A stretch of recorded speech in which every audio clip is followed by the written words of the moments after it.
እሱን የሚያሟላ ከሆነ ስሙ ፍንፍኔ ትቶ ለምን ታከለ ውማ ይሆን ማለት መዲና ነች፣ የስበት ማዕከል ናት። አዲስ አበባ የማን ነች? አዲስ አበባ የማን ነች ማለት ምን ማለት ነው? የኛ ነቻ ተቋም ስለሆኑ ወይ ስለታጠቁ ጥሩ ስለሚበጠብጡ ግን አይደለም። ታጥቀው በተለያየ አካባቢ ለሚንቀሳቀሱ በሂደቱ ላይ እምነት በማጣት አልተሳተፉም። ሰማሁት፣ ደጋግሜ ነው የሰማሁት። እንደው በጣም ይገርመኛል። የኛ ሀገር ንግግር ነው። እንዴት አዩት? አሁን ያለንበትንስ ወቅት እንዴት ነው የሚገመግሙት? ሀገራዊ ምክክር የሚባለው ነገር የዚህ ነገር ዜጎች እና የዚህ ሀገር ጉዳይ ያገባኛል የሚሉ ሁሉንም ማሳተፍ አለበት። እነዚህ የተከማቹ ችግሮች ሲፈቱ አክራሪው ብሔርተኛ እየከሰመ ወይም እየቀነሰ ሄዶ ሀገረ መንግስቱ ስቴቱ ለህዝቡ ተስማሚ ሆኖ አያውቅም። የሀገር ግንባታ ሂደት ውስጥ የቀድሞዋን ኢትዮጵያ መልሶ የማስቀጠልና በአዲስ መሰረት ላይ የመገንባት ትርክቶች ይጋጫሉ። ወደፊት ጣፋንታቸው ላይ የጋራ ጣፋንታቸውን ደግሞ አብሮ ቻርት ማድረግ ላይ መስማማት፣ ይህን ሁለቱም ማድረግ ካልተቻለ የጋራ ሀገር መገንባት ይቻላል።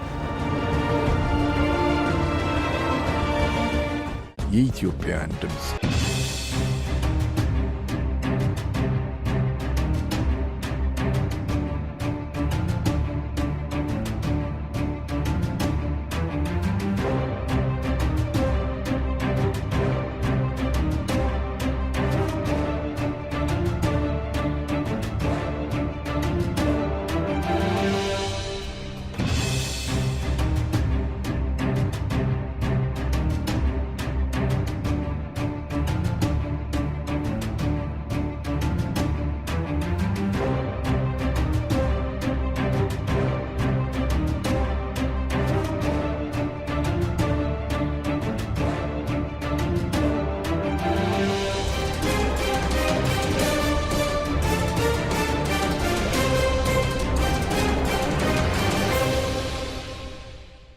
ሰላም ለእናንተ ይሁን ውድ ቤተሰቦቻችን። ሳምንታዊው አሃዱ መድረክ ፕሮግራም ተጀምሯል። አሃዱ መድረክ ፕሮግራምን በአሃዱ ሬዲዮ 94.3 እንደዚሁ በአሃዱ ቲቪ የዩቲዩብ ገጽና በሌሎች የማህበራዊ መገናኛ አማራጮቻችን እየተከታተላችሁ አብራችሁን እንድትቆዩ ጋብዛለሁ። በ94.3 ሜጋሄርዝ በሬዲዮ መስመራችሁ፣ እንደዚሁ ደግሞ በሬዲዮ ማፕ፣ በወርልድ ሬዲዮ ማፕ፣ በሬዲዮ ጋርደን እና በዜኖ ሬዲዮ አማካይነት በመላው ዓለም ሆናችሁ ይህንን ፕሮግራም መከታተል ትችላላችሁ። ሐሳብ አስተያየት ካላችሁ በ7545 አጭር የጽሁፍ መልእክት ላኩልን። በስቱዲዮ የስልክ ቁጥሮቻችን ደግሞ እየደወላችሁ አስተያየቶቻችሁን ልትሰጡን ትችላላችሁ። ዛሬ ቅድመ ቀረጻ ስለሆነ እናንተ ውድ ቤተሰቦቻችንን በቀጥታ የስልክ መስመር ማሳተፍ አልችልም። በዛሬው እንግዲህ ውይይታችንም በሀገራችን አበይት ጉዳዮች ላይ እናተኩራለን። ስለ ሀገረ መንግስት ግንባታ ሂደት፣ ስለ ተካረረው ብሔርተኝነትና ስለ አዲስ አበባ ዘላቂ የፖለቲካ መፍትሄ፣ አሁን እየተካሄደ ስላለው ሀገራዊ ምክክር እና ሌሎች ያሉብንን ተደራራቢ ፈተናዎችና የቤት ስራዎቻችንን የምናልፍባቸው መንገዶች ምን መሆን አለባቸው የሚሉትና ይህንን የሀገረ መንግስት ግንባታ ስራዎች ደግሞ ለማጠናከር የሚጠበቅብንን ስራ በምን መልኩ አጠናክረን መቀጠል አለብን የሚለውን ጉዳይ እናነሳለን። በእነዚህ ሀሳቦች ዙሪያ ከኔ ጋር ቆይታ የሚያደርጉት ዶክተር ብርሃኑ ሌንጂሶ ናቸው። ዶክተር ብርሃኑ ከዚህ በፊትም እንግዳ አድርጊያቸዋለሁ። ብሔርተኝነት የሚል መጽሐፍ አላቸው። በመጽሐፋቸውና አጠቃላይ በኢትዮጵያ ግንዛቤ ላይ ስላለው ወይም መረዳት ላይ ስላለው የብሔርተኝነት ጉዳይ አንስተን መወያየታችን ይታወቃል። ዛሬ በምናነሳቸው ርዕሰ ጉዳዮችም ከመጽሐፋቸው ሀሳቦችን እንደዚሁ እናነሳለን። ዶክተር ብርሃኑ በተለያዩ የሀገር ውስጥና የውጭ ሀገር ከፍተኛ የትምህርት ተቋማት የምርምር ስራዎች እና በመምህርነት ሲያገለግሉ ቆይተዋል። በመንግስታዊ ስራ ኃላፊነት ላይ ይገኛሉ። ዛሬ ግን የተገኙት ከኔ ጋር በምሁራዊ ሀሳባቸውና እንደዚሁ ጥናት ባደረጉባቸው ሀሳቦች ዙሪያ ቆይታ ለማድረግ ነው። ዶክተር ብርሃኑ ከልብ አመሰግናለሁ። እኔም ከልብ አመሰግናለሁ ሊዲያ። እንግዲህ አሁን ያለንበት ወቅት የሀገራዊ ምክክር በሚደረግበት እንደውም የምክክሩ የመገባደጃ ወቅት ላይ ነው የምንገኘውና በዚህ በሀገራዊ ምክክሩ አማካይነት የኢትዮጵያን ስር የሰደዱ ችግሮች ለመፍታት ከፍተኛ እድሎች እንዳሉ እየተገለጹ ነውና እነዚህ አሉ የተባሉ እድሎች ምን ያህል የሰፉ ናቸው የሚሉትንና የሂደቱ ገለልተኝነትም ጥያቄ ሲነሳበት ቆይቷል። ሁሉንም ማሳታፊ የማድረግ ፈተናዎቹን እንዴት አዩት? አሁን ያለንበትንስ ወቅት እንዴት ነው የሚገመግሙት? አመሰግናለሁ ሊዲያ፣ ከልብ አመሰግናለሁ። ያው እንደጠቀስሽው ሀገራችን ምናልባት ለመጀመሪያ ጊዜ በዚህ መልክ የሀገራዊ ምክክር ሂደት ውስጥ ገብታ ያው እየመከረች የምትገኝበት ጊዜ ነው እና በእውነቱ እንደ ፖለቲካ ሂደት በዚህ መንገድ መደራጀቱ፣ ሰውን ለመወያየት መወሰኑ መጀመሩ በራሱ ጥሩ ጅምር ነው ብለን መውሰድ አለብን ብዬ አምናለሁ። ምክንያቱም ኢትዮጵያ ውስጥ ከሚታዩ ወይም ደግሞ የኢትዮጵያም የፖለቲካ ባህል ጎድቶታል ብዬ ከማምናቸው ነገሮች አንዱ የውይይት ባህል ማጣታችን ነው። ከዛ አንጻር ምንም ይሁን ምን ከነንከኑ መጀመሩ ጥሩ ነገር ነው ብለን መውሰድ አለብን ብዬ አምናለሁ።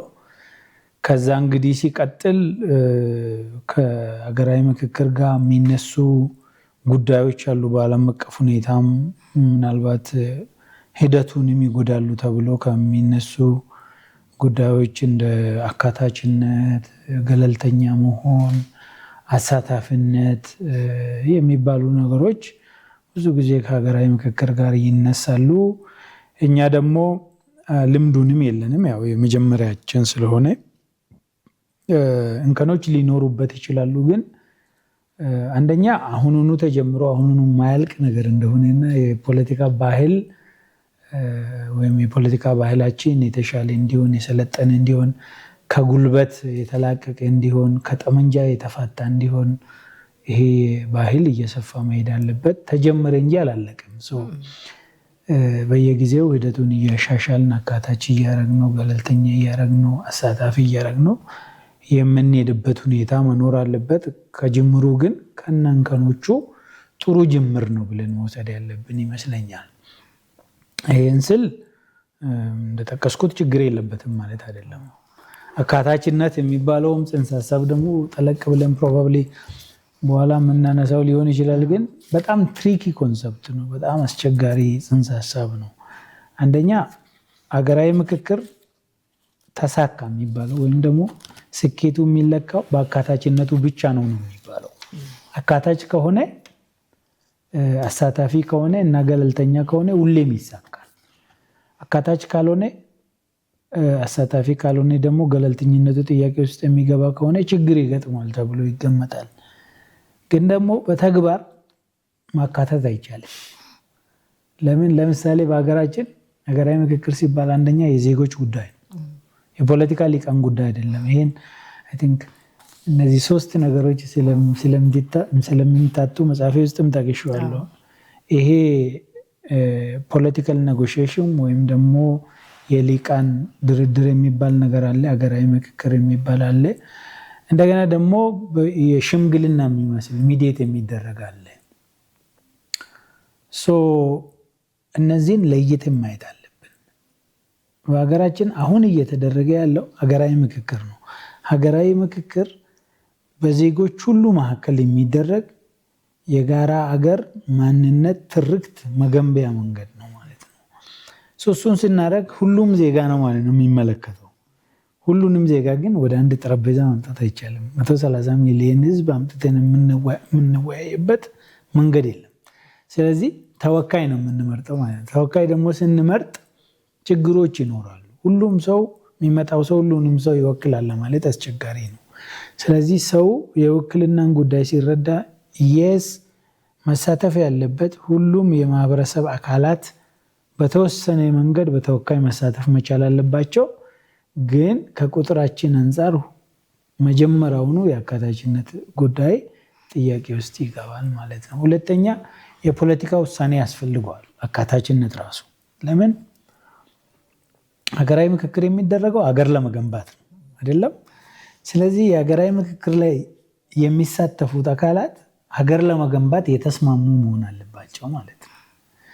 በሀገራችን አሁን ጠመንጃ አንስቶ ጫካ የገቡ አካላት አሉ አይደለም? ከነዚህ አካላት ውስጥ ሁሉም አይደለም ሀገር መገንባት የሚፈልገው፣ ግማሹ ማፍረስ የሚፈልግ አለ። ስለዚህ ማፍረስ የሚፈልግን ሰው ማሳመን ካልቻልሽ የሀገራዊ ምክክር ላይ ማሳተፍ አትችይም ማለት ነው። ምክንያቱም የነሱ ዓላማ መገንባት ሳይሆን ማፍረስ ስለሆነ፣ ስለዚህ የአካታችነት ጉዳይ አንደኛ በተግባር ሁሉንም ማሳተፍ ስለማይቻል ወደ ውክልና ስንሄድ ጥያቄ ውስጥ ይገባል። በሁለተኛ ደረጃ ደግሞ ፖለቲካል ውሳኔም ነው የምናሳትፈው። የሁሉም የማህበረሰብ አካላት መሳተፍ አለባቸው ሲባል የሀገር አካል የሆኑት ወይም ደግሞ የሀገር ግንባታውን አምኖ የተቀበሉ ማለት ነው። ያልተቀበሉት ኦልሬዲ በፖለቲካል ዲሲሽን የማይካተቱበት ሁኔታ ይኖራል ነው። በእንግሊዝኛ ምን ይሉታሉ? ኢንክሉሲቪቲ ኢዝ a maker and a breaker of national dialogue ነው የሚባለው። ስኬቱም ውድቀቱም የሚለካው በአካታችነቱ ነው ማለት ነው። ግን ደግሞ ሁለት ስለት ያለው ጎራዴ ነው ደግሞ ይባላል። ምክንያቱም መካተት የሌለበትን አካል ካካተትሽ ያፈርሳል፣ መካተት ያለበትንም ካላካተትሽ ያፈርሳል። በጣም ዴሊኬት ነገር ነው ማለት ጥንቃቄ የሚጠይቅ ነገር ነው። ልምድ ይጠይቃል። እና እንዳልኩት በሀገራችን የተጀመረው ሀገራዊ ውይይት ሀገራዊ ምክክር አሁን የሚመካከሩት ለአንድ ወር ነው አይደለም? በእውነት ግን በአንድ ወር የሚያልቅ አይደለም። ከዛ በኋላም የሚመጣ አጀንዳ ይኖራል። ስለዚህ ይሄ ባህል ሆኖ መቀጠል አለበት። ከልምዳችን እየተማር የተሻለ አካታች እንዲሆን፣ የተሻለ አሳታፊ እንዲሆን፣ የተሻለ ገለልተኛ እንዲሆን እያረግን የምንሄድ የፖለቲካ ሂደት መሆኑን ተቀብሎ ዛሬውኑ ተጀምሮ ዛሬውኑ ማያልቅ ሁሉም አጀንዳዎች ደግሞ ዛሬውኑ ተወያይተንባቸው ዛሬውኑ መፍትሄ የሚያገኙ እንዳልሆኑ ወስደን ባህል ማድረጉ ላይ ሂደቱን መለማመዱን፣ መወያየት መለማመዱን፣ መመካከር መለማመዱን ነው የኢትዮጵያ ሕዝብ ከዚህ ትልቁ ያተርፋል ብዬ የማምነው። ምክንያቱም ሀገር የሚገነባው በምክክር ብቻ ነው። ዜጎች የጋራ ጠንካራ ሀገር መገንባት የሚችሉ በስምምነት ብቻ ነው። ስለዚህ ይሄ ሁሌም ባህል መሆን ያለበት ጉዳይ ነው። መጀመሩ ባህሉ መገንባት መጀመሩ በራሱ ጥሩ ጅምር ሆኖ ግን በጣም ብዙ ርቀት እንደሚቀረንም አብረን መረዳት ያለብን ነገር ይመስለኛል። ያው ዶክተር እንዳሉት ምክክር ያስፈልገናል በሚለው ላይ ሁሉም የጋራ ግንዛቤ ወይም የጋራ ስምምነት ቢኖርም እንደ አካታችነት ሲያነሱት የነበረው በእርግጥ እርሶ የገለጹት አካታች የሚባለው ምን ሲደረግ ነው፣ ማን ሲገባበት ነው የሚለውን እያነሱ ነበረ። ግን አንዳንዶች ተቃዋሚ ኃይሎች ወይም በተፎካካሪነት ያሉትና ታጣቂ ቡድኖች በቀጥታ አሁን እንግዲህ ታጥቀው በጫካም ያሉ ይሆን ታጥቀው በተለያየ አካባቢ ለሚንቀሳቀሱ በሂደቱ ላይ እምነት በማጣት አልተሳተፉም እና ታጣቂዎችና ዋና የፖለቲካ ኃይሎች ሳይሳተፉ የሚደረግ ሀገራዊ ምክክር ዘላቂ ሰላምን ማምጣት እንዴት ይችላል ይላሉና ይሄ በምንኛው አግባብ ነው ሊታይ የሚችለው? እውነት ነው። ይሄ የታጠቁ በፖለቲካ ውስጥ የጎላ ተሳትፎ ያላቸው አካላት ቢሳተፉ ጥሩ ነው። አይ ቲንክ ሙሉ ለማድረግ የግድ መሳተፍ አለባቸው ብዬ አምናለሁ። ሀገር መገንባት የሚለውን መርህ እስከተቀበሉ ድረስ። የማይቀበሉ ከሆነ ምንም ጥያቄ የለውም፣ አይሳተፉም። ምክንያቱም የሀገራዊ ምክክር ዋናው ዓላማ ሀገር መገንባት እስከሆነ ድረስ ሀገር መገንባትን መቀበል አለባቸው። እየተቀበሉ በሰላማዊ መንገድ የተሻለች ሀገር መገንባት፣ የተሻለ ስርዓት መገንባት የሚፈልጉቱ ግን መሳተፍ አለባቸው። ግን የፖለቲካ ተቋም ስለሆኑ ወይ ስለታጠቁ ጥሩ ስለሚበጠብጡ ግን አይደለም። እሱ መለየት አለብን ብዬ አምናለሁ እኔ። እሱ የሊቃን ድርድር ያስፈልጋል እዚህ ሀገር ላይ። የፖለቲካ ሊቃን ለብቻቸው የፖለቲካ ሊቃን በመሆናቸው መደራደር አለባቸው ለብቻቸው። ስለዚህ ሌላ መድረክ ያስፈልጋቸዋል ማለት ነው። ከዚህ ከምክክር ውጭ አንድ አካል አይደሉም፣ የተለያዩ ናቸው በጽንሰ ሀሳብ ደረጃ። በእርግጥ ደግሞ እሱ እንዳለ ሆኖ ሀገራዊ ምክክር የሚባለው ነገር የዚህ ነገር ዜጎች እና የዚህ ሀገር ጉዳይ ያገባኛል የሚሉ ሁሉንም ማሳተፍ አለበት። ይሄን ስንል የፖለቲካ ሊቃንንም ጭምር ማለት ነው።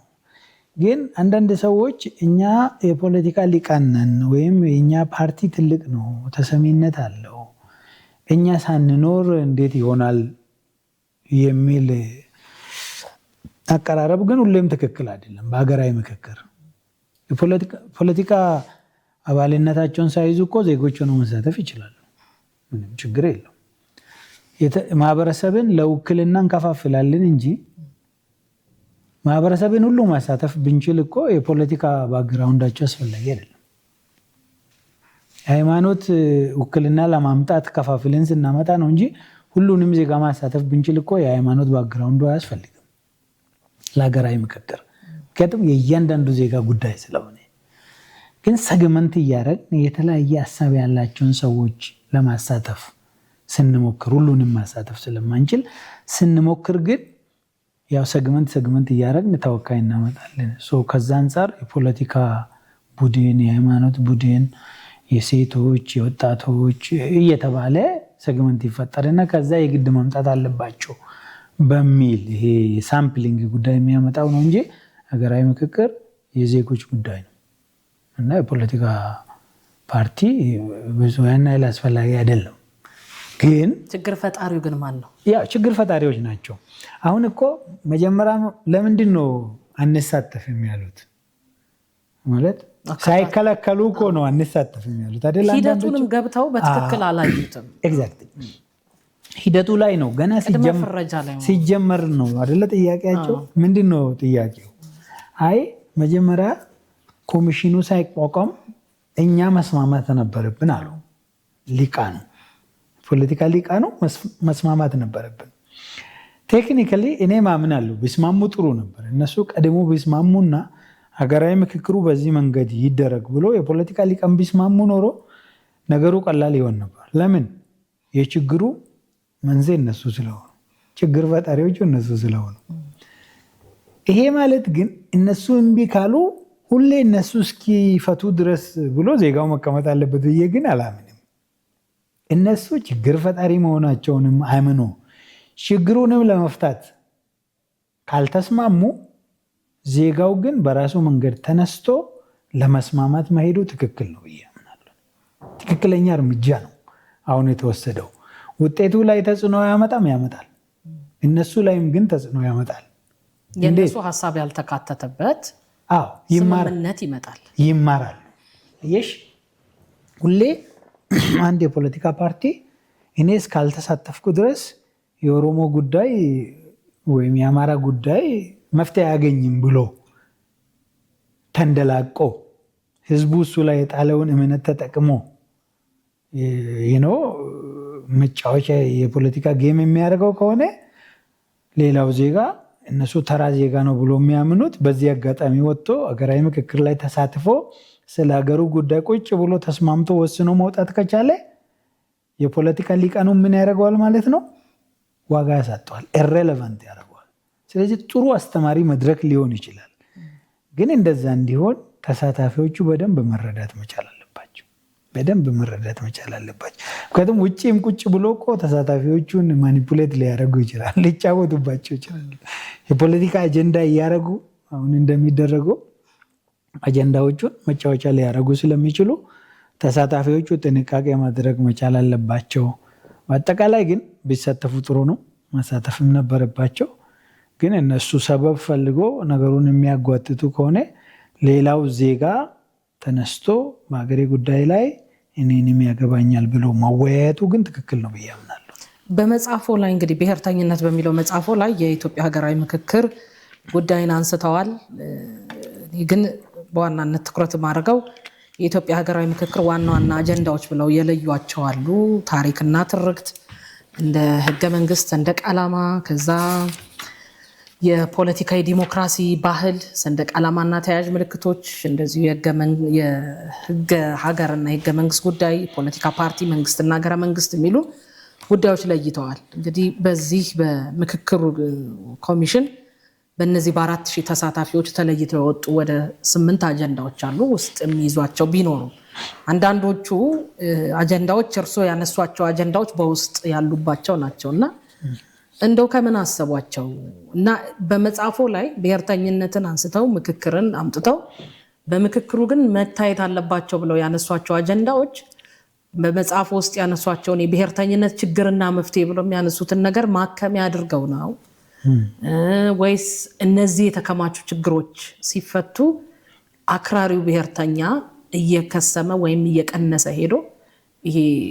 ትክክለኛ የብሔርተኝነት ስሜት ወርሶ የሚያቀነቅኑት የሚያነሱት አይነት ይመጣል ነው የተወሰዱት ከርሱ የተወሰዱት አጀንዳዎችም በዚህ በምክክር ውስጥ ሲያዩዋቸው እንዴት አገኟቸው? ተደራርቧል ጥያቄ። ሊዲያ እንግዲህ መጽሐፌ እንደምታውቂው ቀድሞ ነው የወጣው። የኔ መጽሐፍ ሲታተም ምናልባት ሀገራዊ ምክክር ኮሚሽኑ ራሱ በትክክል አልተዋቀረም ነበረ።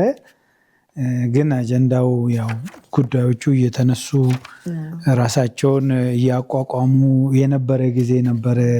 እንደ አጋጣሚ ሆኖ የመጽሐፉ ምርቃት ቀን ኮሚሽነሮቹ እንደ አጋጣሚ ነው ባይዘይ የመጡት። በጣም የሚገርምሽ ግን እዚህ ላይ የተካተቱት 5ቱ አሁን አጥሮ የተቀመጡት አጀንዳዎች በፊት ከዛ በላይ ነበሩ። ወደ 9 አጀንዳ ነበር እኔ ያቀረብኩት። ሃይማኖት ነበረ፣ ትንሽ ዘርዘር ያሉ ነበሩና በኋላ ኮንደንስ አድርጌ ነው እንደዚህ ያደረኩት። 9ኙ መጀመሪያ ድራፍት ላይ ያወጣሁትን ብናይ ግን አሁን ከቀረቡት ሀገራዊ አጀንዳዎች ጋር በጣም ኮኢንሳይድ ያደረጉ ነበረ። እንግዲህ እኔ ምንም ሀገራዊ ምክክር ኮሚሽኑ ከኔ ጋር እኔም ከነሱ ጋር የጠለቀ ነገር የለንም። አውቃቸዋለሁ። የነሱን ስራ ፎሎ ከሚያደርጉ ሰዎች ናቸው። እኔ ባይ ዘ ወይ ከዛ በኋላ እስካሁን ድረስ በሀገራዊ ምክክር ኮሚሽኑ ላይ ወይም ሂደቱ ላይ በጣም ተስፋ ካላቸው ሰዎች አንዱ ነኝ። ዲፌንድ ማድረጋለሁ እንደ አንድ ዜጋም ሀገራዊ ምክክር ኮሚሽን ትልቅ ተስፋ ነው። ግን ትልቅ ተስፋ ሊሆን የሚችለው እያንዳንዱ ዜጋ ተስፋዬ ብሎ ከጠበቀው ብቻ ነው ብዬ ነው የማምነው። እና ከዚህ ጋር ተያይዞ በቅርብ ቀን አንድ ውይይት ላይ ተሳታፊ ያለኝን ነገር በቃ በጣም ስትራይክ ያደርገኛል። ምን አለኝ? ይሄ ሀገራዊ ምክክር አለ በጣም ተስፋችን ልንጠብቀው ልንከላከለው የሚገባ ነገር ነው። በትክክል ማድረግ የማንችል ከሆነ ብንተውና ብንጠብቀው ብናቆየው አይሻልም ወይ? እና እኔም እንደዛ ነበርና በጣም ብዙ ሰዎች እንደዚህ እንደሚያዩት ካወቁ በኋላ ግን ይሄ አሁን የሚወረወረው እንዲህ ነው እንዳ ነው ብሎ ዝም ብሎ የሚያሳንሱት ነገር በጣም ነው የሚያስፈራኝ።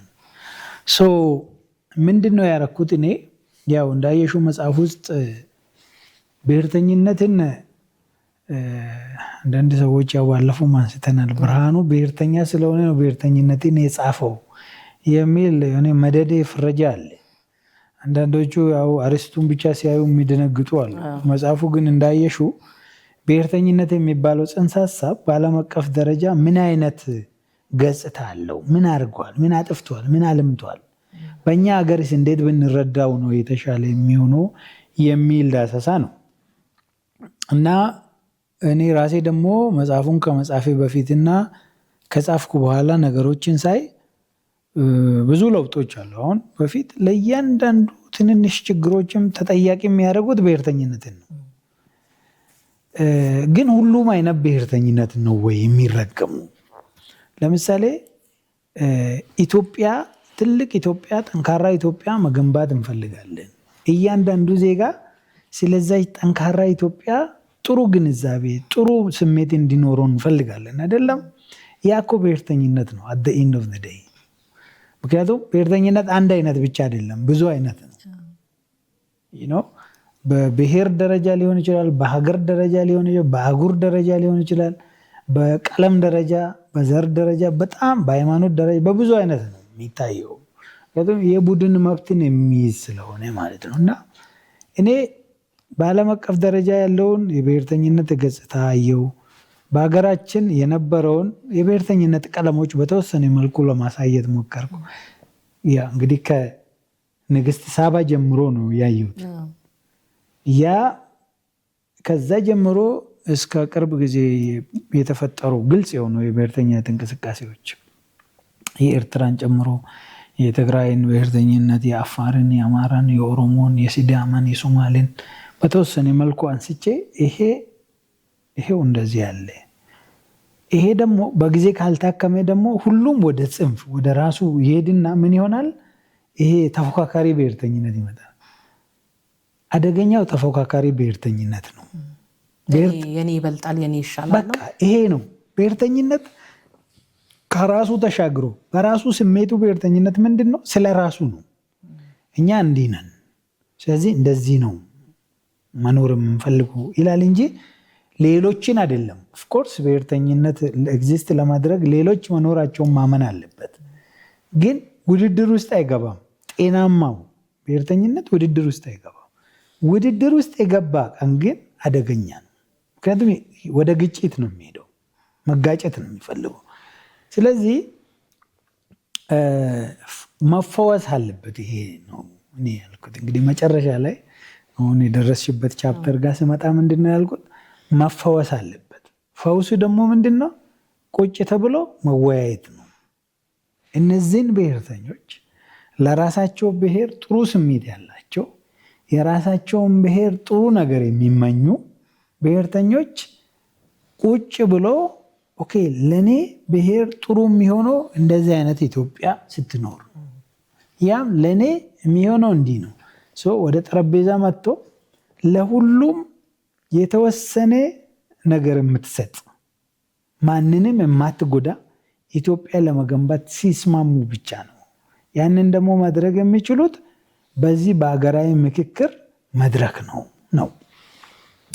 ግን እኔ ትንሽ እኔ ካቀረብኩትና ከሀገራዊ ምክክር ኮሚሽኑ ወጣ ያለው ምንድን ነው? እኔ 2 ደረጃ መደረግ አለበት ብዬ ነበር ያቀረብኩት።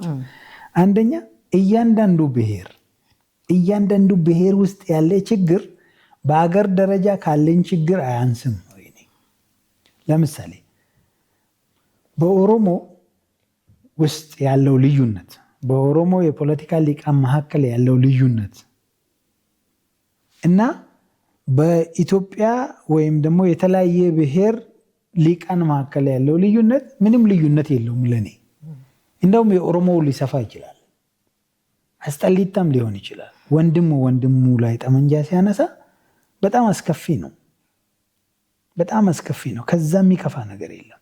ስለዚህ የሀገራዊ ምክክር ኮሚሽኑ ጋር ሳንመጣ በፊት በብሔር ደረጃ ወይም በኦሮሚያ ደረጃ በኦሮሞ ደረጃ ምክክር ያስፈልጋል አልኩ።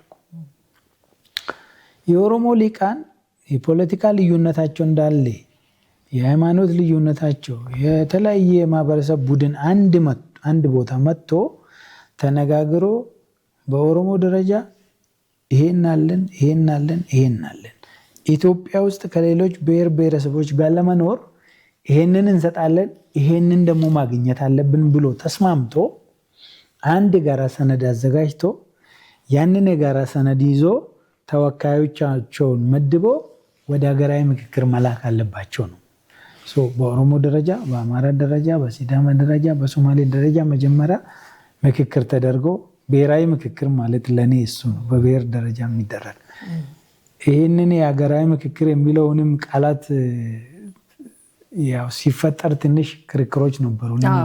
ብሔራዊ ነበር መጀመሪያ፣ ብሔራዊ ነበር። አሁን ለምሳሌ ኦሮሞ ነው አይደለም ብሔር፣ በኦሮሞ ደረጃ የሚደረግ ብሔራዊ ምክክር ነው ብዬ ነው የማምነው እኔ። ብሔሮች አንድ ላይ መጥቶ ደግሞ በሀገር ደረጃ የሚያደርጉት ምክክር ሀገራዊ ምክክር መባል አለበት። በትክክል ተብለዋል። አሁን እያደረግን ያለ ነው ሀገራዊ ምክክር ነው። ግን በትክክል ተደርገዋል ወይስ አልተደረገም በደንብ እርግጠኛ ሆኜ መናገር የማልችለው ብሔራዊ ምክክሩ ነው።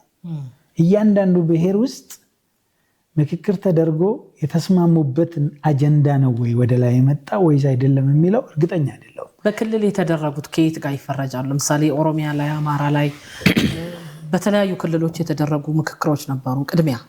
አዎ ያው ራሱ ሀገራዊ ምክክሩ ነው አይደለ ያደረገው።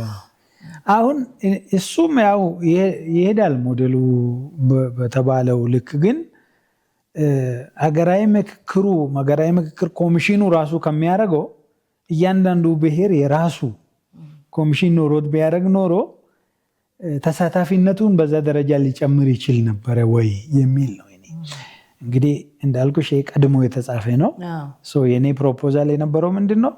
አማራ በራሱ ቁጭ ብሎ መነጋገር ችግሩን ፈቶ በቃ እኛ አማራ ነን፣ የአማራ ብሔራዊ ክልላዊ መንግስት አለ፣ የአማራ የተለያዩ የፖለቲካ ሊቃን አሉ። ቁጭ ብሎ ተነጋግሮ ሉክ እኛ እኮ ለዚህ ሀገር ይህን እንሰጣለን፣ ይህን አድርገናል፣ ምንፈልገው ደግሞ ይህን ነው ብሎ የሚሰጡትንም የሚቀበሉትንም ወይም ደግሞ የሚፈልጉትንም ነገር በግልጽ ተስማምቶበት ብሔራዊ የክልላቸው ራዕይ ይዞ ለሀገራዊ ምክክሩ ቢያቀርቡ ኖሮ አሁን ሲመጡ ተወካዮቹ የተስማሙበትን ነገር ነው የሚያቀርቡት ማለት ነው። ውሳኔም ሲወሰንና ወደ ታች ሲመለስ ሌላ ጭቅጭቅ አያመጣም። ምክንያቱም የጋራቸው ነገር ስለሆነ ስለሚያውቁት ውጤቱንም ለመቀበል ቀላል ያደረገው ነበር። እሱን አንድ በሁለት ደረጃ ይደረግ የሚል ነበር ያቀረብኩት። አጀንዳዎቹን በተመለከተ ግን አይ ቲንክ ሌላም ሰው ቢጽፎ ተመሳሳይ ነገር የሚያመጣ ይመስለኛል። ግልጽ የሆኑ ነገሮች አሉ፣ ለልዩነት መነሻ የሆኑ ነገሮች አሉ። ኢትዮጵያ ውስጥ ያው ብዙ ነገር ሊሆን ይችላል ልንወያይበት የሚገባው፣ ግን ጎልቶ የሚወጡ ነገሮች ግን ሞሮለስ አሁን የተነሱ እኔም በመጽሐፌ ያነሳኋቸው በአጀንዳም ተሰብስቦ ከተለያየ ክልል የመጡትም ኦቨርላፕ ያደረጉትም ለዛ ይመስለኛል። ሌሎች በእንግሊዝኛ የጻፉም ተመሳሳይ ነገር ያነሱዋል። አሁን ለምሳሌ ታሪክና ትርክት ሁሌ መጨቃጫቂ ነው በዚህ ሀገር ላይ። በዚህ ጉዳይ ላይ ሳንስማማ ወዴትም መሄድ አንችልም። ሀገር ደግሞ ጠንካራ ሀገር የሚገነባው እዛ ውስጥም ለመጥቀስ እንደሞከርኩት አንደኛ በዜጎች ስምምነት ነው። ዜጎች ደግሞ የሚስማሙበት አትሊስት ሁለት ነገር መኖር አለበት ነው የሚባለው። አንደኛው ያለፈ ታሪክ ላይ ተስማምቶ የሚረሱትም ተስማምቶ ይዞ መቀጠል የሚፈልጉትን መለየት አለባቸው ነው የሚባለው። ሁለተኛ ደግሞ የወደፊት ዕጣ ፈንታቸው ላይ የጋራ ዕጣ ፈንታቸውን ደግሞ አብሮ ቻርት ማድረግ ላይ መስማማት። ይህን ሁለቱም ማድረግ ካልተቻለ የጋራ ሀገር መገንባት አይቻልም፣ የጋራ ማንነት መገንባት አይቻልም፣ የጋራ ትርክት መገንባት አይቻልም። ስለዚህ የጋራ ሀገር፣ የጋራ ማንነት፣ የጋራ ትርክት ለመገንባት ያለፈው ነገር ላይ ተነጋግሮ መስማማት ያስፈልጋል። ተስማምተን የምንዘጋው ነገር አለ፣ የምንረሳው አብረን ለመርሳት የምንወስን ነገር አለ፣ አብረን ደግሞ ይዘን ለመቀጠል የምንወስን ነገር አለ። አብረን መርሳት የሚባለው ነገር ይሄ ትራንዚሽናል ጀስቲስ የሽግግር ፍትህ የሚባለው ለዛ ነው ያስፈልገው። አብረን ይዘን ደግሞ የምንቀጥለው አለ አይደለ? ጥሩ ነገሩን ደግሞ ይዘን እንቀጥላለን። ግን ዋናው ትኩረት የሀገራዊ ምክክርም የሀገር ግንባታም ዋናው ትኩረት ካለፈው ልምድ ብንወስድም ወደፊት ላይ ነው። It's about the future። ስለዚህ እሱን ለማድረግ መነጋገሩ ያስፈልጋል። አጀንዳዎች መለየት አለባቸው።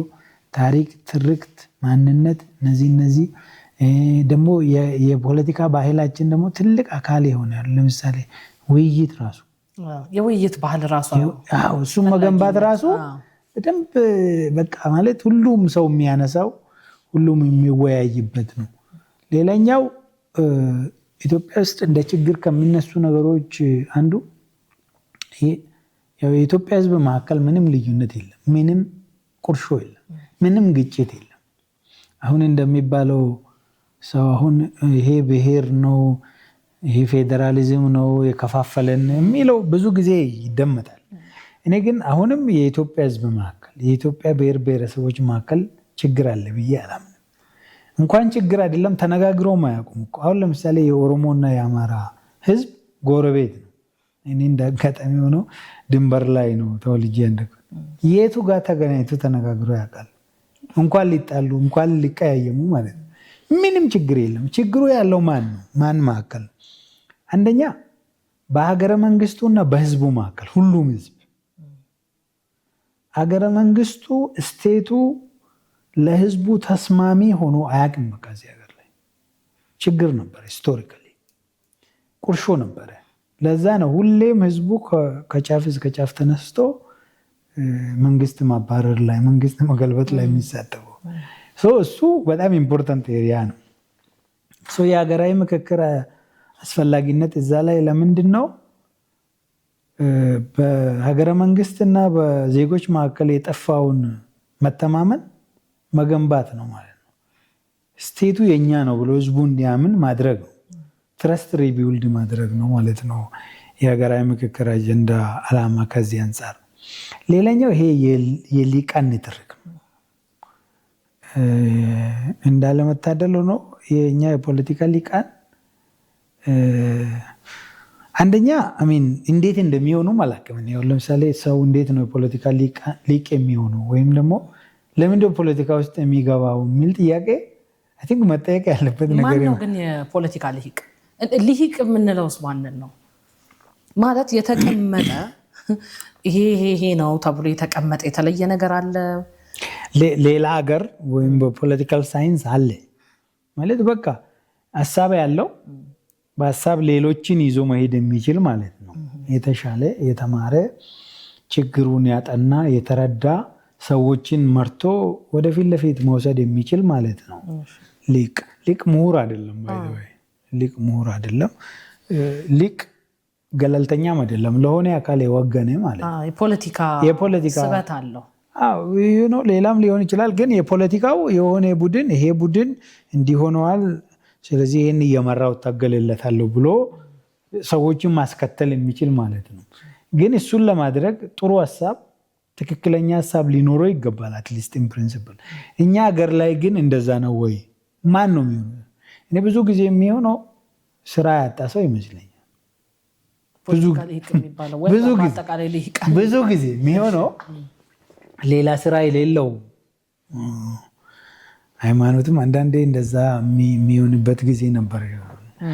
ግን ይሄ ራሱ ችግር ነው አይደል? እንግዲህ ይሄ ሰው ቤዚክ ነገር ከሌለውና ሌላ ስራ ስለሌለኝ ወይም ሌላኛው ስራ ስለደበረኝ ይሄን ልስራ ብሎ የመጣ ሰው ይሄንን ባህል ገንብቶ ተወያይቶ የሀገርን ችግር ሊፈታ የሚችል መፍትሄ የሚያመጣ አይሆንም። በቃ ችግሩ እዚህ ጋር ነው የሚመጣው። ስለዚህ ኤኒዌይ ዞሮ ሊቁን ወደ ጠረጴዛ ማምጣትና ማወያየት የሚመጥን ደግሞ ሊቅ መሆን የማይችል ደግሞ እንዳይሆን እንትኑን ማጥበብ የሚችሉቱ ወደፊት ለፊት መጥተው በትክክል ሊቅ ሆኖ ተወያይቶ የህዝባቸውን ችግር ለመፍታት መስራት አለባቸው። በዚህ ሂደት ደግሞ ማይችሉቱ ፊልተር እየተደረጉ የሚወጡበት ሁኔታ መፈጠር አለበት። ይሄ ክሪቲካል ኤሪያ ነው።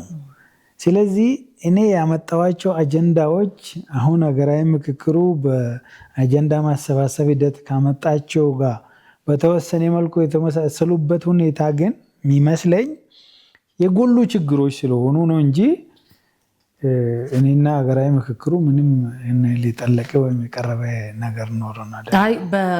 ያው የችግሮቻችን ውስብስብነት አንደኛው መገለጫ አክራሪ ብሔርተኝነት ነው እና ለሱ መፍትሄው ደግሞ ቁጭ ብሎ መነጋገር። የዚህ ምንጭ ደግሞ ይሄ ልሂቃን ተብሎ የተለየው እኔ የፖለቲካ ልሂቃን የምላቸው ብዬ በገልጻቸው ይሻላል፣ በብዛት እዛ ውስጥ ስላሉ የነሱ ነው እና እነሱ ደግሞ ሊፈቱበት የሚችሉት ችግራቸውን ጠረጴዛ ላይ ሲቀመጡ ይሄ ቢነሱ ብሎ የተሰጠው ሀሳብ አሁን በምክክር ውስጥ የተካተተ አጀንዳ ነው እና ይሄ ትልቅ ነገር ነው። ወደ ሌላኛው ጉዳይ ልለፍ። የምክክሩ ጉዳይ ላይ ምናልባት በመሀል ልመለስ እችላለሁ እና የሀገረ መንግስት ግንባታና የታሪክ እንግዲህ ትርክቶች ጉዳይ ትልቁ ነው። ኢትዮጵያ ጠንካራና ሁሉንም ማሳታፊ ያደረገ ሀገረ መንግስት የመገንባት ጥረት አሁንም በከፍተኛው ጥረት ውስጥ ይገኛል። እንደሚታወቀው አንደኛው መወያያ በምክክሩም የሀገር ግንባታ ነው እና በእርሶ እይታ የሀገረ መንግስት ግንባታ ሂደታችን ዋና ተደራራቢ ፈተናዎችና መፍትሄዎቻቸው ምንድን ናቸው ተብሎ ነው የሚለዩት? እዛ ጋ ሊዱ ሁለት ነገር ማንሳት አይ ቲንክ ቬሪ ቬሪ ኢምፖርታንት ይመስለኛል። ይሄ የሀገረ መንግስት ግንባታ የሚባልና የሀገር ግንባታ የሚባሉ ነገሮች በጣም ፈታኝ ጽንሰ ሀሳቦች ናቸው። ይለያያሉ። እሱም በትንሹ ልንካል። እነዚህ ሁለቱም በፖለቲካል ሂስትሪ ውስጥ በደንብ የሚታወቁ ናቸው። ግን በተለያየ ጊዜ የተፈጠሩበትንም ጊዜ ብናይ የተለያየ ነው። ሀገረ መንግስት የሚባለው በአማርኛ ሀገረ መንግስት የምንለው እኛ ስቴትን ነው ይመስለኛል። አንዳንዶቹ ኔሽን ስቴት ነው ይሉታሉ። እኔ ግን እሱም ብሔረ መንግስት ብዬ ነው የምጠራው። ሀገረ መንግስት የሚባለው ለእኔ ስቴት ነው። ስቴት የሚባለው ነገር እንግዲህ የሰው ልጅ የተደራጀ አስተዳደር ሲፈጥር ብዙ ስቴፖችን አልፎ ነው የመጣው አይደለ? ለምሳሌ በአደንና በፍራፍሬ ለቀማ የሚኖረውን ማህበረሰብ ድሮ ስትወስጂ ባንድ የሚባል ቡድን አላቸው። ባንዱ ከ20 እስከ 50 ሰው ነው የሚይዘው። የሆነ አንድ በእድሜ በሰል ያለ ሰው ነው የሚመራው። ይሄ ሰውዬ ሲመራቸው በፍቅር በልምድ ነው የሚመራው። ከዛ ቀጥሎ ያው ግብርና እየተስፋፋ ሲመጣ ቺፍ የሚባል መጣ፣ ቺፍ ደም የሚባል መጣ። እዛ ውስጥ ደግሞ ትንሽ ሰርፕሌስ ትርፍ እያመረቱ ሲመጡ የሆነ ሰው መሀላቸው ከፍ ብሎ ሌሎቹ በሱ ዙሪያ እየተሰባሰቡ ቡድን እየሆነ ከዛ ታክስ መሰብሰብ ተጀመረ። ከዛ መሬት ማስተዳደር መጣ፣ ውሃ ማስተዳደር መጣ። እንደዚህ እያለ ወደ ዘመናዊ ሀገረ መንግስት መጣ። ይሄ ዘመናዊ ሀገረ መንግስት ለዘመናዊ ሀገረ መንግስት መሰረት የሚባል ስምምነት የተደረገው በ1648 ነው በፈረንጆች አቆጣጠር። በ1648 ዌስትፊሊያ የሚባል ስምምነት አውሮፓ ውስጥ ተደርጎ ጦርነት ነበር፣ የሃይማኖት ጦርነት። እሱን ለማስቆም ብሎ ነው ያደርጉት። ዌስትፊሊያ ምን አመጣ? የድንበር ቴሪቶሪያል ኢንቴግሪቲ የሚባለው ሉዓላዊነትን አመጣ። ጣልቃ እንዳይገባ የግዛት ሉዓላዊነት አመጣ። እንደዚህ አይነት ነገሮች 3 ስምምነቶች ላይ ስምምነት ተደርጎ ያ ነው ለአገረ መንግስት ቤዝ የሆነው። ከዛ ጊዜ ተጀምሮ ምን ሆነ? ሀገረ መንግስት የሚባለው ነገር ቋሚ ድንበር ያለው፣ እዛ ድንበር ላይ ደግሞ ሉዓላዊ የሆነ ስልጣን ያለው መንግስት ያለው፣ ህዝብ ያለው፣ እነዚህን ይዞ ሀገረ መንግስት ዘመናዊ የሚባለው ሀገረ መንግስት ተፈጠረ ማለት ነው። አሁን ይሄ ነገር ሲፈጠር መንግስቱ የዛ ድንበር መንግስት እዛ ድንበር ውስጥ ሙሉ ስልጣን አለው የሚል መልእክት እንጂ የሚያስተላልፈው ዜጎች እዛ ውስጥ መብት አላቸው፣ እኩልነት አላቸው ምናምን የሚል አልነበረው። ሀገረ መንግስት ከሀገር ቀድሞ ነው የተፈጠረው ማለት ነው። ሀገር የሚባለውን አሁን እንግዲህ ሀገር የሚባለው ነገር አንዳንድ ጊዜ ቦታ ነው አይደለም የሚገልጸው። አሁን ለምሳሌ ኢትዮጵያ ሀገር ነች ሲባል የኛ ሀገር ነች ሲባል መሬቱ የኛ ነው እንደማለት ነው የሚመስለው፣ ወይም እኛ የምንኖርበት አካባቢ ማለት ነው። በሌላ መንገድ ደግሞ ሀገር የሚባለው ነገር በህዝቦች መካከል ያለ ትስስር ማለት ነው። በእኔና በአንቺ መካከል የሚኖር መተማመንን የሚያመለክት ጽንሰ ሀሳብ ነው። ይሄ የትስስሩ ጉዳይ የመጣው ከፈረንሳይ አብዮት በኋላ ነው። ከ1780 በኋላ ማለት 90 በኋላ ከ100 ዓመት ገደማ በኋላ ነው የተፈጠረው። ሀገረ መንግስት ግንባታ ከተጀመረ ከ100 ዓመት በኋላ እንዴት መጣ እሱ? የፈረንሳይ አብዮት 3 መሪዎች አሉት አይደለ? እኩልነት፣ ነፃነትና ወንድማማችነት የሚባል። ይሄ ነፃነትና እኩልነት የሚባለው ሀገረ መንግስቱ የሚሰራው ስቴቱ የሚሰራው ስራ ነው። የሀገር ግንባታ ተብሎ ተጨምሮ ከፈረንሳይ አብዮት በኋላ የመጣው ምንድነው? ወንድማማችነት ነው። ስለዚህ የሀገር ግንባታ የሚባለው ነገር ወንድማማችነት መገንባት ማለት ነው፣ እህትማማችነት መገንባት ማለት ነው። ይሄ ደግሞ ምንድነው? በዜጎች መካከል የሚኖር ትስስር ነው። ስለዚህ ይሄ ሀገረ መንግስት ግንባታና ሀገር ግንባታ የሚባለው በአማርኛ ደግሞ በእንግሊዝኛም አስቸጋሪ ነው፣ በሶሻል ሳይንስ ውስጥም አስቸጋሪ ነው። በእኛ ሀገር ደግሞ በየቀኑ መልኩን ይቀያይራል። እኔ አሁን በየስብሰባው የማየው ይሄ ግልጽ መሆን አለበት። የኢትዮጵያ ሀገረ መንግስት ዘኢትዮጵያን ስቴት የሚባለው በጣም ጥንታዊ ሀገረ መንግስት ተገንብቶ አልቋል ባይባልም ሪሌቲቭሊ ግን የተገነባ ነው። ከሁሉም የአፍሪካ ሀገረ መንግስታት በፊት የተገነባ ነው። ምን ማለት ነው? ኢትዮጵያ ድንበሯ የታወቀ ነው። መንግስት አላት፣ ህዝብ አላት፣ ዓለም አቀፍ እውቅና አላት፣ ሉዓላዊነት አለው። ሀገረ መንግስቱ ይሄ ነው ፒላሩ።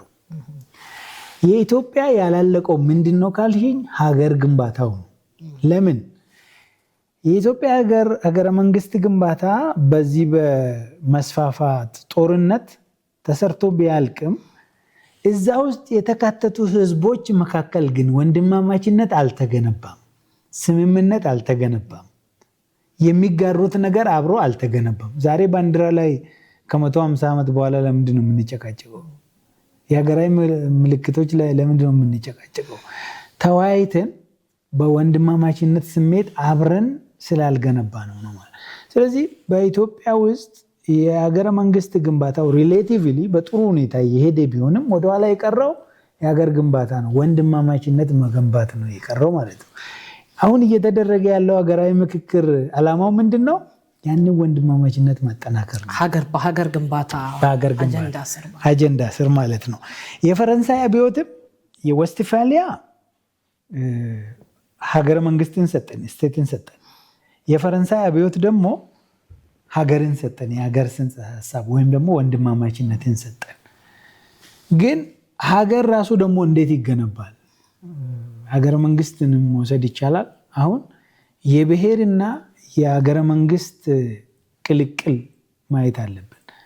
ለምሳሌ አንድ ብሔር አንድ ሀገረ መንግስት ሊኖረው ይችላል፣ ወይም አንድ ሀገር ሊኖረው ይችላል።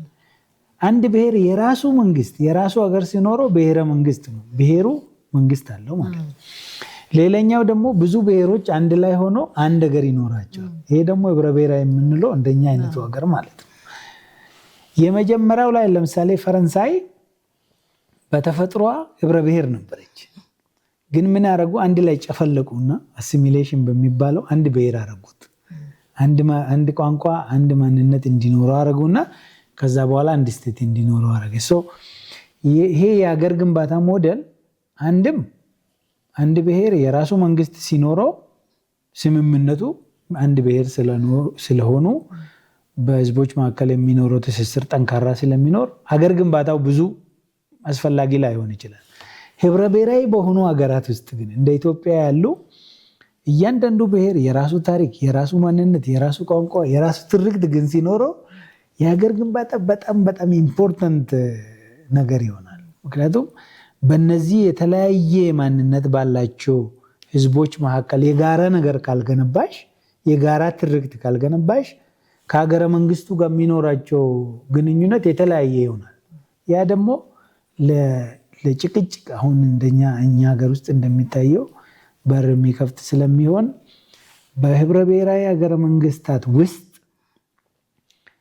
ልክ እንደ ሀገረ መንግስት ግንባታ የሀገር ግንባታም እጅግ ወሳኝ ምዕራፍ ይሆናል ማለት ነው። ስለዚህ እንደ ኢትዮጵያ ያሉ ሀገረ መንግስታት ሁለት ምሰሶ ላይ ነው የሚቆሙት። አንዱ ሀገረ መንግስቱን መገንባት ነው፣ የስቴት ስትራክቸር ይሄ ተቋማትን መገንባት ነው።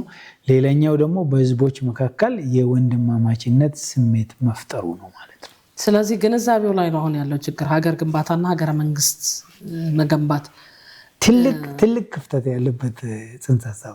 ይሄ ምንድነው ዶክተር በተለያየ ጊዜ እንግዲህ ሲነሱ የሀገረ መንግስት ግንባታዋ ባላለቀበት ሀገረ መንግስቱን ለማድከም የሀገረ መንግስቱ መነካት ምናምን የሚሉ ሀሳቦች አሉት ከግንዛቤ አንጻርና ያላለቀ ሀገረ መንግስት ካለን እንዴት የጸና ሀገር ሊኖረን ቻለ የሚል ደግሞ ጥያቄ አለና ባላለቀ ሀገረ መንግስት ግንባታ ውስጥ አንድ ሀገር ጽኑ ናት ተብሎ መግለጽ ይቻላል? ደሞስ አላለቀም የሚል ሀሳብና አተያይ ከየት የመነጨ ነው? ሉክ ይሄ ነገር አያልቅም። በተፈጥሮ የሀገረ መንግስት ግንባታም ሆነ የሀገር ግንባታ አያልቅም። በየጊዜው አዳዲስ ፈተናዎች ስለሚገጥሙት በየጊዜው መታደስ፣ መታየት፣ በውይይት መጠናከር ያለበት ነገር ነው። ሉክ አንድ ምሳሌ ልስጥሽ። አሜሪካ አሁን ለምሳሌ በጣም በዲሞክራሲ የታወቀች ሀገር አይደለች? እኛ ራሱ በጣም በቃ ስንመኝ እንደ አሜሪካ ነው የምንመኘው። ግን የአሜሪካ የፖለቲካል ኮሚኒቲ በህዝቦች መካከል ያለውን ትስስር ግን ብታይ እንደው የነሱ የመሪዎቹን ንግግር በአማርኛ ቢያደርጉት አንድ ቀን ኤግዛክትሊ የኛን ነው የሚመስለው። ይሄ ኮሄሲቭ የሆነ ጠንካራ የፖለቲካ ኮሚኒቲ መፍጠር በዓለም አቀፍ ደረጃ ፈተና ያለበት ነገር ነው። አሁን በዘር አሜሪካ ውስጥ አይደለ ጥቁርና ነጭ ትልቅ ክፍተት አለ፣ ትልቅ ችግር አለ። አንዱ ሌላኛውን እንደ ዝቅተኛ ያያል። ስለዚህ ሁሉም ሀገር ውስጥ ችግር አለ። ይሄንን ለመፍታት ይጣጣራል። አሁን በቅርብ ቀን ፕሬዚደንት ኦባማ ያደረጉትን ንግግር የፕሬዚደንሻል ሴንተራቸውን ቺካጎ ውስጥ ሲመርቁ ሰማሁት፣ ደጋግሜ ነው የሰማሁት። እንደው በጣም ይገርመኛል። የኛ ሀገር ንግግር ነው የሚመስለው በጣም እና አያልቅም። ፈተና አለበት ሁሌም። አሁንም ይሄ ሀገራዊ ምክክር የኛ ሀገራዊ ምክክር አልቆ 8ቱ አጀንዳ ላይ ሁሉም ላይ ብንስማማ ሌላ 18 አጀንዳ አለ ያላለቀ። እንደገና ደግሞ አልተስማማውም ብሎ የሚነሳል ነገ ደግሞ ሊቀየር ይችላል። አሁን መሬት ተሪተሪ ላይ ምናምን እኮ ይቀያየራል በየጊዜው። ነገሮች ይቀያየራሉ። ሁሌም የሚታደስ ሁሌም አዳዲስ ፈተና የሚገጥሙት ነው። ግን የኢትዮጵያን ነገር ግን ካነሳን አይቀር ለምሳሌ በአድዋ ጊዜ እንኳን ሀገር ግንባታ ሀገረ መንግስት ግንባታውም አላለቀም። አሁን ባላት ቅርጽ እኮ ኢትዮጵያ በ1896 አላለቀችም። ከዛ በኋላ 2 ዓመት በኋላ ነው ያለቀው። የአሁኑ የኢትዮጵያ ቴሪቶሪያል ኤክስፓንሽን ያለቀው በ1898 ነው። ስለዚህ የአሁኑን ቅርጽ አልነበራትም። በእርግጥ ሁሉም ደግሞ ተሳትፈዋል ማለት አይደለም አድዋ ላይ።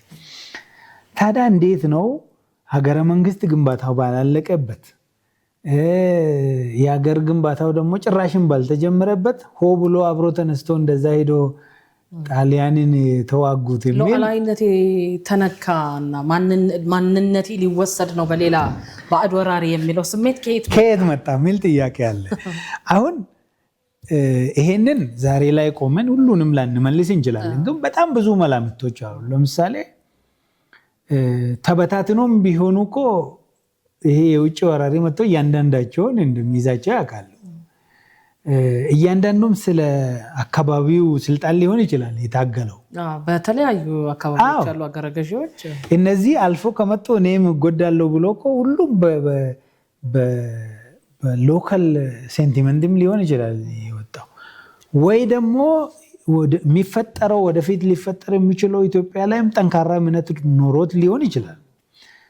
ብዙ መላምት ማንሳት ይቻላል። የነበረችው ኢትዮጵያ ራሷ ሀገረ መንግስቷ ያለቀ ነው ብሎ ከሚል ሳቤስ ኦፍኮርስ የገቡቱ አልቋል ብሎ ማምኖ ሊሆን ይችላል። ግን አንድ እኔ የሰማሁትና ካሳመኑኝ ነገሮች አንዱ ምንድነው ያኔ ባለባቶቹ ጦርነት ላይ ነበሩ በወቅቱ እርስ በራሳቸው። ስለዚህ የሚያውቁት አንድ ጥንቅቅ አድርጎ የሚያውቁት ነገር መዋጋት ነው። ሲጠሩም በቃ የሚያውቁት ስለሆነ ሮጦ ሄዱ ሚልም አለ። ዞሮ ዞሮ ጠንካራ ትብብር ኖሯቸው ጠንካራ ኢትዮጵያን ገነባለንም ብሎ አምኖ ይሁን ተባብሮ ግን ማሳካት ችለዋል። እሱ ደግሞ ምን ያስተምራል? መልሶ ጠንካራ ሀገር መገንባት እጅግ አስፈላጊ መሆኑን መልሶ ለኢትዮጵያ ግንባታ ደግሞ እርሾ ሆነ ማለት ነው። አድዋ ባይ ዘ ወይ ኢትዮጵያኖች ያሸነፉበት መድረክ ብቻ ብዬ አላምንም። ኢትዮጵያንም በመገንባት ትልቅ ሚና የነበረው መድረክ ነው ብዬ ነው የማምነው። እና ለምሳሌ ለአገር ግንባታውም ትልቅ አስተዋጽኦ የሚያደርግ ነው። ኢትዮጵያኖች አብሮ ቆሞ ካሳኩ ነገሮች አንዱ እሱ ነው አይደለ? እንደ ቅርስ መጠቀም ይቻላል ለአገር ግንባታ። እኛ እኮ አብረን ቆመን ጠላትን እንዲህ ማሸነፍ የቻል ህዝቦች ነን የሚለው ለሀገር ግንባታ፣ ለወንድማማችነት፣ ለተማማችነት ግንባታ ትልቅ አስተዋጽኦ። ህዳሴ ግድብም እንደዛው አብረን ያሳካል ድረስ እና ዞሮ ዞሮ ምንድነው ልልሽ የፈለግኩት ይሄ የሀገረ መንግስትና የሀገር ግንባታ የሚባለው ነገር በተለይ ሁለተኛው የሀገር ግንባታ የሚባለው ነገር በጥበብ በራዕይ በግንዛቤ ሊመራ የሚገባ የሊቃን ስራ ነው። ሊቃን ቁጭ ብሎ በህዝቦቻቸው መካከል ጥሩ ነገር በመዝራት ትስስር የሚፈጥሩበት መድረክ መሆኑ ግን መረሳት የለበትም። ስለዚህ ይሄንን አገራዊ ምክክር የሚባለውን ነገር ሰክርድ የሆነ ምንድነው ይሄ እንደ እንቁ ልናየው ይገባል። ዝም ብሎ የምንሰድበው የምናንቋሽሸው የምናሳንሰው ነገር አይደለም። በህዝቦች መካከል ወንድማማችነት እህትማማችነት መፍጠር ትስስር መፍጠርን ያለመ ነገር የሚሄድበት መንገዱ እንኳን ስህተት ቢኖርበት ችግር ቢኖርበት ግን ለዓላማው ብለን የሚገባውን ክብር ልንሰጠው የሚገባ ነገር ነው ማለት። በኢትዮጵያ እንግዲህ የሀገር ግንባታ ሂደት ውስጥ የቀድሞዋን ኢትዮጵያ መልሶ የማስቀጠልና በአዲስ መሰረት ላይ የመገንባት ትርክቶች ይጋጫሉና እርስዎ እነዚህን ሁለቱን ሀሳቦች እንዴት ነው የሚያቸው? በጣም ነው አይደለ? እሱ ነገር አሮጌ ኢትዮጵያ ሊመልሱ ነው ይባላል። አሮጌ ኢትዮጵያ ሊያፈርሱ ነው የሚልም ነው። ይሄ አዲስ የሚባለው ደግሞ እኮ ያቺን ሊያፈርሱ ነው የሚል ነው። እኔ መጀመሪያ ብዬዋለሁ፣ ባጭሩ ነው የምመልሰው፣ ዲቴል መሄድ አልፈልግም። ሀገር የሚገነባው ኤርኔስት ሬንን እንደሚለው ሀገር የሚገነባው ያለፈው ነገር ላይ በመስማማትና የጋራ ነገር ለመገንባት በመወሰን ላይ ነው። ስለዚህ አሮጌ ኢትዮጵያ ውስጥ መቅረት የሚገባው መረሳት የሚገባውን ነገር ተስማምተን መርሳት፣ ከአሮጌ ኢትዮጵያ ውስጥ ወደፊት መቀጠል የሚችል ጥሩ ነገር ካለ ደግሞ ተስማምተን ይዘን መቀጠል ነው። ዋናው የሀገር ግንባታ ዓላማ ግን የወደፊቷን መገንባት እስከሆነ ድረስ ይሄ ያለፈው ላይ ብዙ ጭቅጭቅ ቢቀር ጥሩ ይመስለኛል።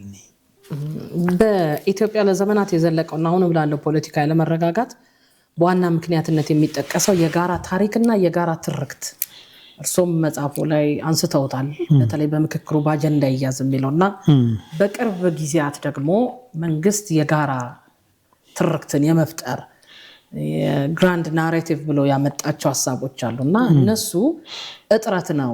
እነዚህን ደግሞ የተለያየና አንዳንዴም የሚጋጩ ትርክቶች ማስታረቂያ መንገዱን አላገኘ ነውም የሚሉ አሉ።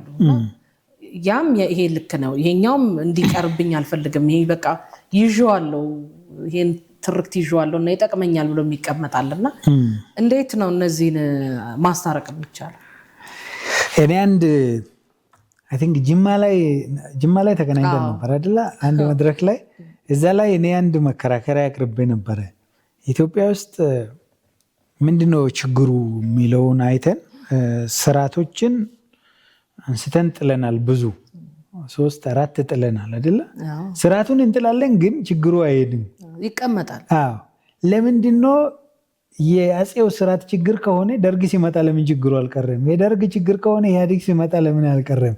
የኢህአዴግ ከሆነ የአሁኑ መንግስት ሲመጣ ለምን አልቀረም የሚል ጥያቄ ጠይቄ በዚህ ሁሉ ሂደት አንድ የጎደለ ነገር የሚመስለኝ በኢትዮጵያ የጋራ ትርክት መገንባት አለመቻላችን ነው። ስለዚህ የኛ ችግር መሰረቱ የጋራ ትርክት የጋራ ማንነት ማጣት ነው እንጂ የተበላሸ ስርዓት ብቻ አይደለም የሚል መከራከሪያ አቅርቤ ነበርና አይ ቲንክ በጣም አስጨብጭቦ ነበር፣ ጥሩ ብዬ ወስጄ ነበር። ከዛ በኋላ ግን አዲስ ነገር ደግሞ የተማርኩት አለ። ዶክተር ደቻሳ የሚባሉ የአዲስ አበባ ዩኒቨርሲቲ የታሪክ ምሁር የኢትዮጵያ ታሪክ አይደለም ችግሩ አሉ፣ የሚጋጨውም ታሪክ አይደለም አሉ፣ የጋራ ዓላማ መፍጠር አለመቻላችን ነው አሉ። በዛ ታሪክ የጋራ የሆነ ነገር የጋራ ራዕይ የጋራ አገራዊ ራዕይ ስለሌለን እያንዳንዳችን እንደፈለግን ነው የምንጽፈው። ታሪክ ደግሞ የሚጻፈው የሆነ ዓላማ ዙሪያ ነው አሉ። ያንን ማዕከል አድርጎ ነው የሚጽፈው። ስለዚህ ችግሩ የታሪክ ሳይሆን ታሪኩ የሚያጠነጥንበት አንድ የጋራ ነገር ጠፍቶ ነው። ስለዚህ የጋራ ሀገር የጋራ ሀገራዊ ማንነት የጋራ ሀገራዊ ራዕይ ቢኖረን ታሪክ ሲጻፍ በዛ ዙሪያ ስለሚጻፍ አይጋጭም ነበር የሚል ነገር አነሱ ማለት ነው። እሱ በጣም ትልቅ እኔን እንደውም በጣም ስትራይክ ያደረገኝ ታሪክ እንደዛ የሚጻፍ አይመስለኝም ነበር። እኔ ታሪክ በቃ ፒውርሊ ሰው በመጣለት እንደ ኦብጀክቲቭሊ እንደ ሳይንስ የሚጻፍ ነው የሚመስለኝ። ግን ዶክተር ደቻሳ ታሪክ የሆነ ሀገር ቪዥን የፖለቲካ አቅጣጫን ተከትሎ የሚጻፍ ነገር ነው። ያ የጋራ ነገር ስለሌለን ነው ተበታትንን እንደዚህ የምንሆነው የሚል ነገር መጥቷል። ስለዚህ የሚቀድመው ሀገራዊ ራዕይ ነው እንጂ ታሪኩ አይደለም ሀገራዊ ራዕይን የሚስበው የሚል አይነት መከራከሪያ መጣን። ስለዚህ ኢትዮጵያ ውስጥ የሀገር ግንባታው ማለቅ አለበት ማለት ነው። ይሄንን የጋራ ታሪክና ትርክትን ወደ አንድ ለመሳብ ሀገራዊ ግንባታው ማለቅ አለበት። ዜጎች መካከል አትሊስት ሚኒመም የሆነ ስምምነት መኖር አለበት። ሁሉ ነገር ላይ መስማማት አይቻልም። በዚህ ብዙ ህዝብ እና በዚህ ዘመን ብዙ ነገር ላይ ለመስማማት በተለይ በጣም የሰፋ ብሔር አመለካከቶች፣ ጥያቄዎች፣ ቁርሾች፣ በደሎች አንዳንዴም ድሎች ባሉበት መስማማት ከባድ ነው። ግን የጋራ ትርክት የሚባለውንስ መጻፍ ይቻላል? የጋራ ትርክት የሚባለው ግራንድ ናሬቲቭ ወይም ሜታ ናሬቲቭ የሚባለው እንግዲህ ይሄ አንድ የታሪክ ባለሙያ ነው ይሄን ጽንሰ ሀሳብ የፈጠረው። ሶሲዮሎጂ ውስጥ ለምሳሌ የሚታችበት ሁኔታ አለ። ፖስት ሞደርን ሶሲዮሎጂ የሚባል ዘመናዊ የሚባል አለ አይደለ? ድህረ ዘመናዊ ማህበረሰብ የሚባል አለ። አሁን የምንኖርበት ኢንፎርሜሽን ሶሳይቲ የሚሉታሉ። ይሄ በመረጃ ቴክኖሎጂ በሱ ዘመን ውስጥ ለመገንባት አስቸጋሪ ነው የሚባለው። ስራው ነው አስቸጋሪ ማለት ሳይሆን እያንዳንዱ ሰው የራሱን ትርክት ይኖረዋል እና የምን የጋራ ነው የሚል አይነት ሁሉም በዘፈቀደ ሁሉም ሊበራሊስት የሚሆንበት ዞሮ ዞሮ ያው አት ዘ ኤንድ ኦፍ ዘ ዴይ ስቴትም ይሄ ነገር ዞሮ ወደ እንደ ኮሚኒስት አይነት ማህበረሰብን ሊያመጣ ይችላል ተብሎ ውስብስብ ነው ነገሩ። ግን ለኛ አይነት ሀገር ህዝብ ግን የግድ ነው የምንስማማበት ነገር የግድ ያስፈልገናል። ምክንያቱም ከዛ አልፈን ሰው ሆነን መቀጠል ስለማንችል ሀገር ሆነን መቀጠል ስለማንችል ከባድም ቢሆን መሞከሩ የግድ ነው። ከዛ ውጪ የትርክት ጉዳይ ነሰሰርሊ የሚጫን ነገር አይደለም እኮ የምንፈልገው ነገር ነው። አሁን ለምሳሌ ኢትዮጵያ የምትባል ሀገር አለች አይደለ? ከዚህ በፊትም ኖራለች ከነ ችግሮቿ። ከዚህ በኋላ ደግሞ ችግሮቿ ቀንሶ የተሻለ ነገር ኦፈር የምታረገን እንድትሆን ነው የምንፈልገው። ስለዚህ ለዛም የሚሆን ትርክት አብሮ መገንባቱ ምንም ኢሹ የማይኖርበት ነው። ሁለተኛ ደግሞ እኛ ፖስት ኢንዱስትሪያል ሶሳይቲ አይደለንም። እኛ የመረጃ ሶሳይቲ አይደለንም። እኛ አንተርጋዝረርም አለ። እኛ ማጆሪቲው የግብርና ማህበረሰብ ነው፣ ኢንዱስትሪያልም አሉ። ስለዚህ በዓለም አቀፍ ደረጃ ስለተማር ነው ስላነበብ ነው እሱን እንሆናለን ብለን መፍራት የለብንም፣ መሞከር አለብን። ያ የጋራ ሁሉም ነገር ላይ ባንስማማ መጀመሪያ እንዳልኩት ጥቂት የምንስማማባቸው ነገሮችን ግን ፈጥረን በዛ ዙሪያ ላይ እየተስማማን የጋራ ሀገር ይዘን መቀጠሉ ለሁላችንም የተሻለ ጥቅም የሚሰጠን ነገር መሆኑን መስማማት ነው። ያ ነው የጋራ ሀገር የምለው ለኔ ስምምነቱ ነው። ታሪክን እንግዲህ ለአሁኑ ፖለቲካዊ ፍጆታና ለህዝብ የማጋጫ በተለይ አስቀምጦ ለሆነ ጊዜ እንዲፈነዳ የማመቻቸቱን ይህንን ደግሞ ለግጭት የመጠቀም አዝማሚያ በሚታይበት በዚህ ወቅት ፖለቲከኞች የታሪክ ምሁራን ስራ ውስጥ ጣልቃ ይገባሉ። ስህተቶቹ የሚፈጠሩት ታሪክን ለባለ ታሪክ አጥኚው ለገለልተኛው ከመስጠት ይልቅ ፖለቲከኛው ውስጥ መግባቱ ነውና ይህንን እንዳይገቡ ማድረግ የሚቻልበት መንገድ ይኖራል። መዝጋት ይቻላል? ያው አይቻልም፣ ግን ህዝቡ እንዲረዳ ማድረግ ነው፣ ህዝቡን ማስተማር ነው። አንዳንዴ እኮ አሁን እኔ እንደውም በቅርብ ቀን አይ ቲንክ ባለፉት 2-3 ሳምንታት አንድ አጀንዳ ላይ እኔም እንጌጅ የማደርግበት አጀንዳ ነበረ። ታሪክን አጣሞ ለፖለቲካ ዓላማ ይጠቀሙበት ነበረ። በተለይ የኦሮሞ ፖለቲካ ውስጥ ይሄ የተለመደ ነው። የሆነን ሰው አንስቶ ካዲ ነው ይባላል። ምንም ያላጠፋ ሰው። የታሪክ መረጃ አለ ወይ? ለዚህ የታሪክ መረጃ የለም።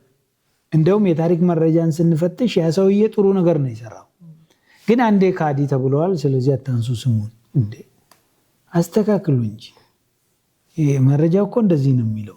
ይሄ ሰውዬ በሀገር ግንባታ ራስ ጎበነ ዳጩ የሚባለው ሰውዬ አለ፣ በጣም አከራካሪ። የዚህ ሰውዬ ታሪክ ስንፈትሽ፣ የተጻፈ ታሪክ ስንፈትሽ፣ የሰራውን ስንፈትሽ በጣም ትልልቅ ለሀገር ግንባታ የሚጠቅሙ ጠላትን በመከላከል የተጫወቱት ሚና የሚገርም ነው። ለምሳሌ ማህዲስቶችን በሱዳን በወለጋ በኩል ብዙ ጊዜ የተከላከለ፣ ጋምቤላ እንግሊዞችን ለመያዝ ሲሉ ሄዶ የኢትዮጵያን ባንዲራ የተከለ፣ በጣም ትልቅ ነገር የሰራ የኢትዮጵያንም አሁን ያላትን ገጽታ በመገንባት ውስጥ ትልቅ ሚና የነበረው ሰውዬ ነው። ካዲ ነው ተባለ። ስማቸው ከፊት የሚነሳ ነው። ካዲ ነው ተባለ። ምንም ማስረጃ የለም። ማንን እንደ ካደማ መነሻው ምንድን ነው? በቃ የሆነ ጊዜ ህዝቡን ሞቢላይዝ ለማድረግ የሆነ ሰው ካዲ አድርገው መሳል አስፈልጎ ነበረ። ሰው ተነስቶ እሱም መረጠ ሆነ በቃ። ከዛ አሁን አይ ይሄ ነገር እኮ ትክክል አይደለም ሲባል እንዴት እንደዛ ትላለህ? አሁን በማስረጃና በመረጃ የሚከራከረው ሰውዬ ነው ጭራሽ የሚሰደበው። ምንድነው ይሄ እንግዲህ ፖስት ትሩዝ ኢራ ድህረ እውነት የሚባለው እውነት ብዙም ኢምፖርታንት አይደለችም። መረጃ ማስረጃ ብዙም ኢምፖርታንት ከሌሎች ጋር መመሳሰል ወይ ብዙ በውሸትም ብዙ ሰው የደገፈው ነገር እውነት ይሆናል።